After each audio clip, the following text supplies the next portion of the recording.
சற்று முன் வெளியான தகவல். மத்திய அரசு ஊழியர்களுக்கு தீபாவளிக்கு முன் 3 பரிசுகள் வருகிறது.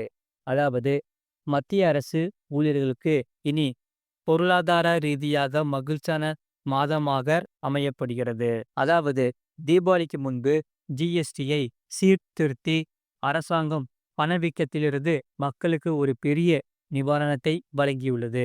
ஜிஎஸ்டி அடுக்கை குறைத்து மத்திய அரசு அன்றாட பொருட்களின் விலைகளை மலிவானதாக மாற்றியுள்ளது. உணவு முதல் வாகனங்கள் வரை அனைத்தின் விலைகளும் குறைந்துள்ளது. காப்பீட்டு விலைகள் குறைந்துவிட்டது. இது மத்திய அரசு ஊழியர்களுக்கு மிகப்பெரிய நிவாரணத்தை அமையும் என்று சொல்லப்படுகிறது. அவர்கள் ஏற்கனவே வரும் வாரங்களில் சில பெரிய அறிவிப்புகளை எதிர்பார்த்து காத்திருப்பதால் ஜிஎஸ்டி குறைப்பு அவர்களுக்கு கூடுதல் போனஸாக கிடைத்துள்ளது. முழு வீடியோ லிங்க் கீழே இருக்கு. அதை கிளிக் பண்ணி பாருங்க. மறக்காம லைக் பண்ணிக்கோங்க.